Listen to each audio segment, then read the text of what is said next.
बच्चों हम स्टार्ट करने जा रहे हैं अपनी next unit and that is D and F block elements. ठीक है, तो D and F block elements में बेसिकली हम क्या पढ़ेंगे बेटा, एक तो हम डी ब्लॉक एलिमेंट्स के बारे में पहले पढ़ेंगे।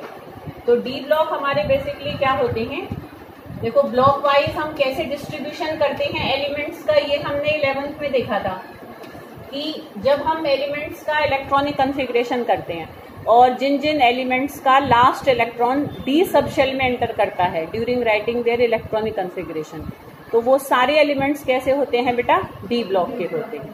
ठीक है बेटा, तो जो डी ब्लॉक के एलिमेंट्स होते हैं इन्हीं एलिमेंट्स को ना हम ट्रांजिशन एलिमेंट्स भी कहते हैं। क्या कहते हैं इन्हें हम, ट्रांजिशन एलिमेंट्स। तो ट्रांजिशन एलिमेंट्स बेसिकली हम इनको क्यों कहते हैं, because they lie between s and p block. तो इनकी जितनी भी प्रॉपर्टीज हैं they are basically the transition state between s and p block, कि बीच की अवस्था होती है एक तरीके से, कि जैसे एस ब्लॉक वालों का साइज बड़ा है, पी ब्लॉक का छोटा है, तो इनका साइज क्या है, इंटरमीडिएट है, बीच का है। ऐसी आयनाइजेशन एनर्जी देखें तो हम जितनी भी प्रॉपर्टीज को देखें तो they all lie between that of S and p block. तो एक ये बीच की अवस्था होती है, एक मिड स्टेट होती है, that's why they are called transition elements. तो ट्रांजिशन स्टेट होती है ना बेटा, रिएक्टेंट और प्रोडक्ट की जो बीच की अवस्था होती है, तो that's why they are called transition elements. But this is not the definition of transition element. ये इसका मतलब है कि हम इनको ट्रांजिशन वर्ड किस लिए बोल रहे हैं, क्योंकि एस और पी ब्लॉक की बीच की ही सारी प्रॉपर्टी शो करते हैं। बट ट्रांजिशन एलिमेंट्स की अगर कोई बेटा डेफिनेशन पूछेगा कि कोई कहे कि भाई डिफाइन ट्रांजिशन एलिमेंट्स, तो डेफिनेशन इसकी बिल्कुल अलग है। तो डेफिनेशन को हम समझेंगे कि ट्रांजिशन एलिमेंट्स बेसिकली हम बेटा उन एलिमेंट्स को कहते हैं जिन एलिमेंट्स के बीच में हमारा क्या होता है कि जब हम उनका इलेक्ट्रॉनिक कॉन्फ़िगरेशन लिखेंगे बेटा, तो जिन जिन एलिमेंट्स के पास से हाफ फिल्ड डी ऑर्बिटल्स हमें मिलेंगे, क्या मिलेंगे बेटा, अब हाफ फिल्ड डी ऑर्बिटल कैसे, मतलब देखो बेटा जैसे कि ये हमारा एक डी सबशेल है, ठीक है। अब हाफ फिल्ड का मतलब क्या होता है कि कम से कम भी ना एक डी ऑर्बिटल कैसा होना चाहिए हमारा, कि मिनिमम हमारा एक डी ऑर्बिटल कैसा होना चाहिए कि उसमें एक इलेक्ट्रॉन कम से कम हो। देखो इसको ऐसे समझो कि भाई देखो बेटा जैसे ये मैंने 5 इलेक्ट्रॉन्स यहाँ लिखे, तो इसके पास कितने हाफ फिल्ड डी ऑर्बिटल्स हैं, 5। अब मान लो ये यहाँ पर पेयरिंग हो गई, जैसे कोई D6 कॉन्फ़िगरेशन आया। अब जब तुम इलेक्ट्रॉनिक कॉन्फ़िगरेशन करोगे बेटा तो तुम्हें आइडिया रहेगा उस चीज का कि भाई उसको इस तरीके से खोल कर करना, नहीं तो जब तुम लिखोगे अपने आप आइडिया आ जाता है। देखो D6 में कितने हाफ फिल्ड रहेंगे, 4। ऐसे मत सोच लेना कि D6 है तो हाफ फिल्ड 6 होंगे। हाफ फिल्ड मतलब कितने आधे भरे हुए इलेक्ट्रॉन्स हैं, कितने इलेक्ट्रॉन्स ऐसे हैं जो अनपेयर्ड हैं, जिनका कोई जोड़ा इसमें नहीं बना हुआ है। ठीक है बेटा, तो अगर D5 कॉन्फ़िगरेशन है तो 5 हाफ फिल्ड डी ऑर्बिटल होंगे, अगर D6 है तो 4 होंगे, D7 है तो 3 होंगे, D8 है 2 होंगे, D9 है 1 होंगे। तो अब तुम देखो बेटा अगर किसी का भी इलेक्ट्रॉनिक कॉन्फ़िगरेशन D1 से लेकर D9 के बीच में आता है, ठीक है, जब हम ट्रांजिशन एलिमेंट का कॉन्फ़िगरेशन कर रहे हैं, तो अगर उनका कॉन्फ़िगरेशन D1 से लेकर D9 के बीच में आता है, भूमि का ध्यान है बेटा कॉन्फ़िगरेशन है ना, कर लेते हो ना, कल मैंने इनको कराई थी, तो बेटा मधु उसको दे देना वो 10, तो मधु उनके करके देख लेना, एक बार रिवाइज हो जाएगा। तो D1 टू D9 के बीच में जिन जिन भी एलिमेंट्स का कॉन्फ़िगरेशन लाई करता है all are transition elements. Basically transition element की डेफिनेशन क्या है कि हम उन एलिमेंट्स को ट्रांजिशन एलिमेंट्स कहते हैं जो अपनी एटॉमिक स्टेट में, एटॉमिक स्टेट समझते हो बेटा, जैसे कि देखो कॉपर है, ठीक है, तो कॉपर का कॉन्फ़िगरेशन क्या होता है, कॉपर का होता है 3d10 बेसिकली इसका ये होता है। बट अगर मैं बात करूं देखो जैसे कि, अच्छा इसको हम देखो कुछ एग्जांपल से करते हैं। देखो जैसे मैंने लिखा कोबाल्ट, तो कोबाल्ट का कॉन्फ़िगरेशन देखो बेटा क्या होता है, 3d7 होता है ना बेटा। अगर और 4s2 हम उसका कंप्लीट करें और इससे पहले क्या आ जाएगा इसका आर्गन, अगर मैं कंप्लीट करके लिखूं। अभी जस्ट मैं पहले तुम्हें वो चीज समझाना चाह रही हूँ जो कि डेफिनेशन। देखो बेटा अगर किसी की एटॉमिक स्टेट में उसके पास क्या होते हैं, half filled d orbital. But अगर ये बात अगर मैं कॉपर के लिए लिखूं तो कॉपर का कॉन्फ़िगरेशन बेटा क्या होता है, 3d बोलो कॉपर का क्या होता है 3d10 4s1। अब तुम यहाँ ध्यान से देखो तो बेटा क्या इसके पास हाफ फिल्ड डी ऑर्बिटल है, कॉपर के पास नहीं है, but still copper is considered as transition element. हम कॉपर को फिर भी ट्रांजिशन एलिमेंट मानते हैं क्योंकि वो डेफिनेशन क्या है बेटा ट्रांजिशन एलिमेंट की, कि those elements are called transition elements which have half filled d orbitals either in their atomic state और इन देयर आयोनिक स्टेट। या तो उनकी एटॉमिक स्टेट में उनके पास हाफ फिल्ड डी ऑर्बिटल हो, जैसे ये एटम है इसके पास है, कॉपर के पास एटॉमिक स्टेट में हाफ फिल्ड डी ऑर्बिटल नहीं है। बट अगर मैं कॉपर 2 पॉजिटिव के फॉर्म में भी देखो खूब एग्जिस्ट करता है, जैसे कॉपर सल्फेट है ना, तो उसमें Cu2 पॉजिटिव होता है। तो कॉपर का अगर मैं 2 पॉजिटिव ऑक्सीडेशन स्टेट का आयन देखूं तो उसमें अगर तुम ध्यान से देखो तो बेटा क्या बन जाएगा हमारा 3d9 बनेगा। भूमिका ध्यान है ना, पहले इलेक्ट्रॉन 4s में से निकालेंगे फिर 3d में से निकालेंगे, ठीक है बेटा। तो इन its ionic state it has half filled d orbital, है ना बेटा इसके पास, तो इसलिए हम कॉपर को भी ट्रांजिशन एलिमेंट कंसिडर करेंगे। समझ में आ रही बेटा बात। अच्छा जिंक को बताओ, जिंक को क्या हम ट्रांजिशन एलिमेंट मानेंगे? जिंक का बताओ बेटा क्या कॉन्फ़िगरेशन बनेगा? ये मैंने आर्गन लिख लिया 3d10 4s2। अब जिंक का अगर मैं जिंक 2 पॉजिटिव आयन भी देखूंगी, जिंक भी जैसे जिंक सल्फेट बनाता है, तो उसका क्या हो जाएगा 4s0। तो इसके पास इवन आयोनिक स्टेट में भी हाफ फिल्ड डी ऑर्बिटल नहीं है, तो जिंक को हम ट्रांजिशन एलिमेंट नहीं मानते। जबकि तुम देखो वो डी ब्लॉक का ही है पार्ट। अगर पीरियोडिक टेबल को देखो बेटा सब ध्यान से देखो, लास्ट में देखो जहां पर हमारा 10th ग्रुप है, ठीक है ना, 10th नहीं सॉरी, हमारा जो ये 12th ग्रुप है हमारा, तो उसमें तुम देखो जिंक का क्या भी हमने क्या देखा 3d10 ही आएगा। ऐसे जिंक के नीचे देखो बेटा क्या है कैडमियम, जिंक के जस्ट नीचे हमारा क्या होता है 12th ग्रुप में कैडमियम, कैडमियम के जस्ट नीचे क्या होता है मरकरी। अगर इसका है 3d10 in atomic state as well as in its ionic state, ऐसे ही कैडमियम का क्या होता है बेटा 4d10, मरकरी का क्या होता है बेटा 5d10। तो इन 3 एलिमेंट्स को they are d block elements but they are not transition element. तो इसके ऊपर भी पर्टिकुलर बहुत बार क्वेश्चन आया हुआ है कि why zinc cadmium and mercury are not considered as transition elements. Simple reason देना है due to absence of half filled d orbitals, ठीक है, या due to absence of unpaired d electrons, या due to absence of partially filled d orbital. देखो 3 मैंने अलग अलग टर्म्स यूज करी हैं, तुम्हें अलग अलग जगह इनमें से कोई भी टर्म मिलेगी। पूरी यूनिट ही इस बात के ऊपर बेस्ड है।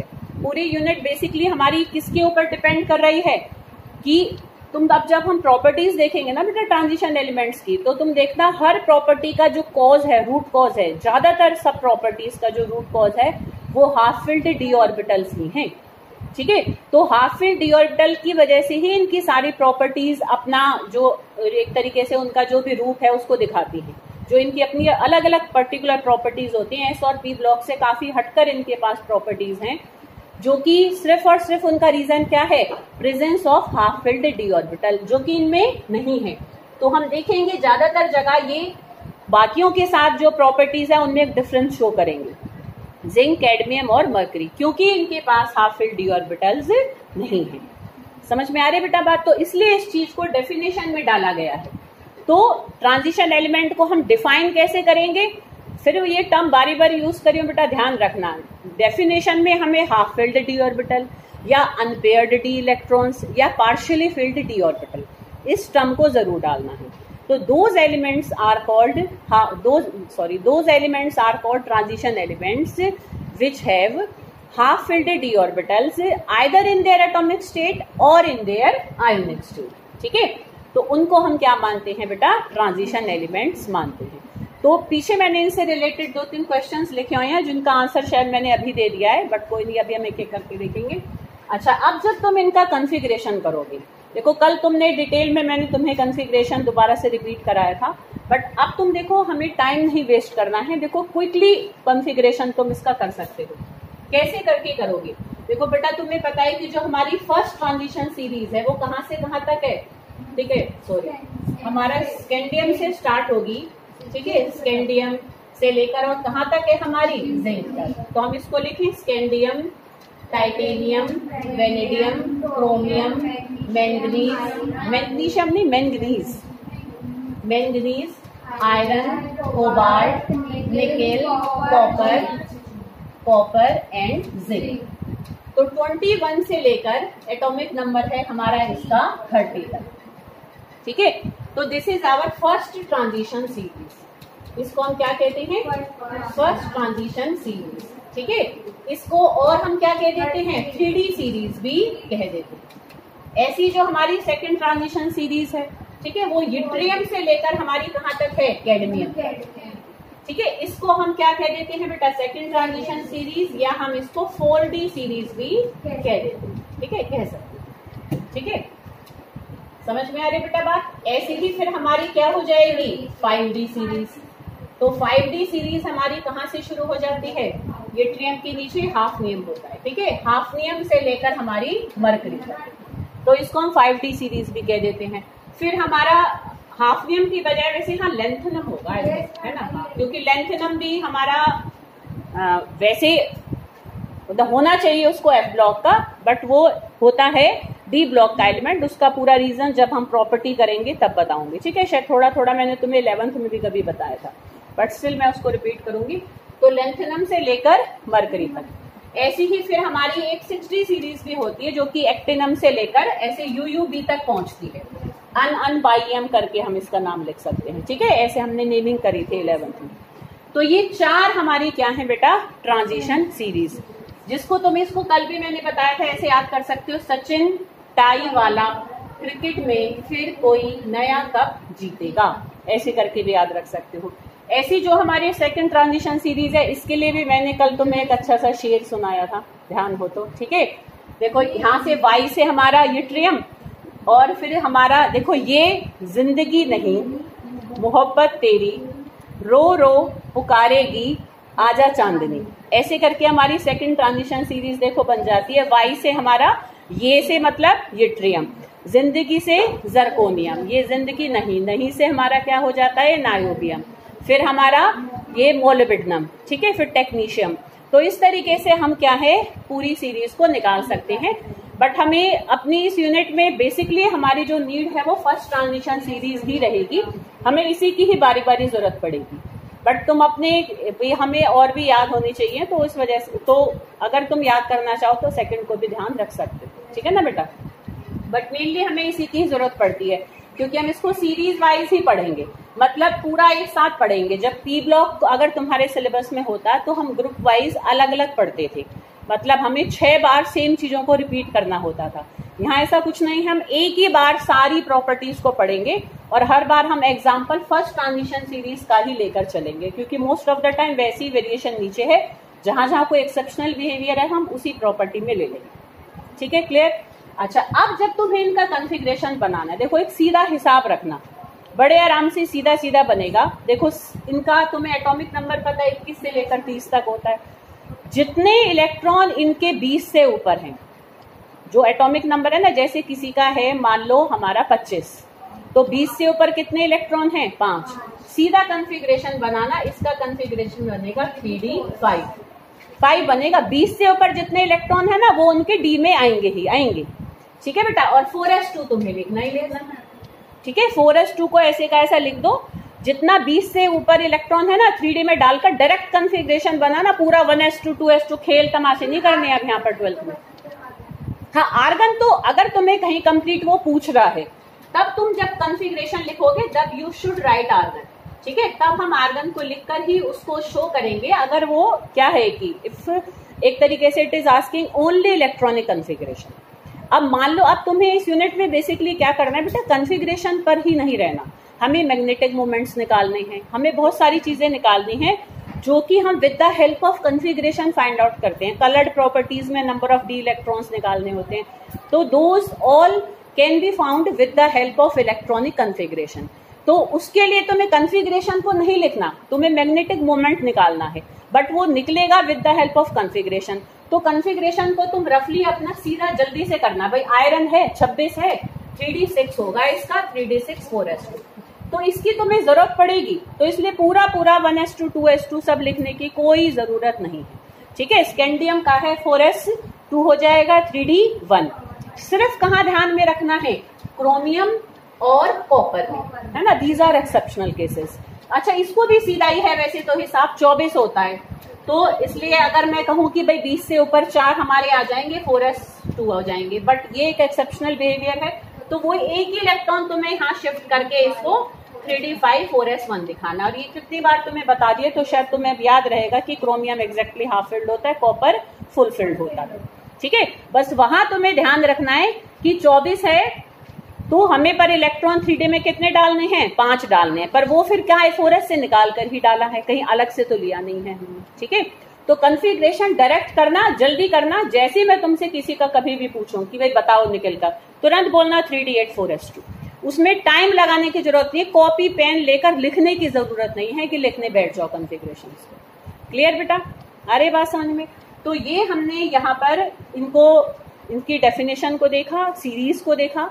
अब हम एक जनरल इलेक्ट्रॉनिक कॉन्फ़िगरेशन बनाएंगे for the whole d block elements. ठीक है, तो अब इसमें तुम देखो बेटा, अभी जैसे हमने सीरीज को देखा है तो इसमें बेटा हमारे 21 से लेकर 30 तक है, ऐसे ही नीचे हमारे सब 10 एक तरीके से एलिमेंट्स को घेरे हुए हैं। ठीक है बेटा, तो अब तुम देखो बेटा यहाँ पर कि अगर मैं इनका जनरल कॉन्फ़िगरेशन बनाऊं, ठीक है, तुम देखो जैसे मान लो किसी का उठा लो, जैसे अभी हमने मैंगनीज का ही लिखा था, general valence shell electronic configuration. वैसे ये हमने 11th में भी किया था जब मैंने चारों ब्लॉक्स के तुम्हें जनरल कॉन्फ़िगरेशन सिखाए थे। ठीक है, तो मैंगनीज का 3d5 4s2 है, ऐसी देखो इसका क्या है 3d1 4s2, 3d2 4s2, 3d3 4s2। ठीक है, इस तरीके से हमारा चलता गया है।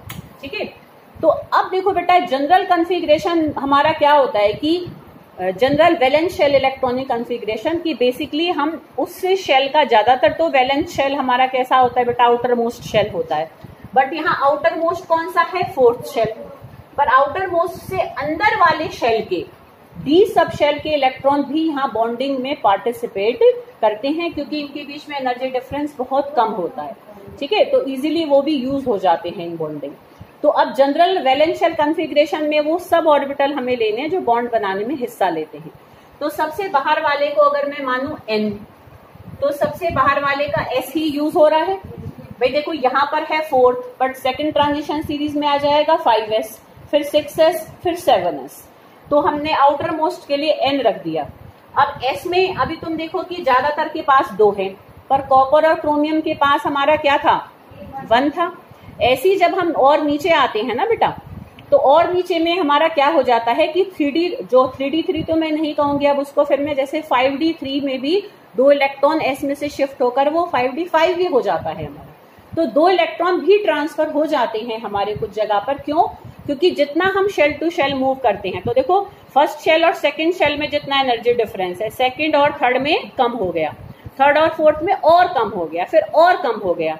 तो तुम देखो जब हम 5th 6th शेल तक जा रहे हैं तब हमारा एनर्जी डिफरेंस क्या हो चुका है, बहुत कम हो चुका है, और ऑर्बिटल्स का नंबर बहुत बढ़ चुका है। तो वो इतने क्लोज आ जाते हैं कि स्टेबिलिटी पाने के लिए उनके लिए वो कोई इतनी मुश्किल बात नहीं है कि वो 2 इलेक्ट्रॉन को भी किस में पहुंचा देंगे, डी में करके उसको एग्जैक्टली हाफ फिल्ड कर देंगे। तो इसलिए जब हम जनरल कॉन्फ़िगरेशन लिखेंगे तो we are writing it for whole d block. तो कुछ हमारे 1-2 एग्जाम्पल ऐसे भी हैं जहां पर एस में क्या आ रही है बेटा, 0 आ रही है, दोनों के दोनों इलेक्ट्रॉन ही डी में शिफ्ट हो रही है। तो इसलिए जनरल कॉन्फ़िगरेशन में हम लिखेंगे 0 to 2 कि एक आध में 0 है, एक आध में 1 है, बट ज्यादातर में 2 है। तो इसलिए सारे रेंज लेकर हम चलेंगे तो 0 से लेकर 2 तक रहेंगे। अब डी वाला इससे एक कम है, इससे एक कम का मतलब हमारा क्या हो जाएगा, n-1। तो n-1 हमारा, ये प्रवेश आ रही है बेटा बात समझ में। देखो बेटा 4th अगर हमारा n है तो 4 से एक कम 3, तो यहाँ पर n से एक कम n-1। ठीक है बेटा, तो d में हमारे कितने होंगे, 1 to 10। ठीक है बेटा, तो this is general valence shell electronic configuration for d block elements. कई बार सिर्फ यही पूछ लेते हैं बेटा, जो छोटे छोटे एक नंबर के तुम्हारे स्टार्टिंग में आते हैं, कई बार उनमें ऑप्शंस भी नहीं गिवन होते, जस्ट तुम्हें 1 नंबर के लाइक ही लिखना होता है। तो उसमें जैसे what is the general valence shell electronic configuration of d block elements, ऐसी जब हम एफ ब्लॉक करेंगे तो एफ ब्लॉक का भी पूछ लेते हैं। ठीक है बेटा, क्लियर। तो this is general वैलेंशियल electronic configuration. कुछ मैंने एग्जांपल्स भी लिख दिए हैं, आयंस का हमने कल कर लिया था। अब देखो कुछ जनरल से क्वेश्चंस हैं जो मैंने ऑलरेडी वैसे डिस्कस कर दिए हैं, पर एक बार फिर से देख लेते हैं।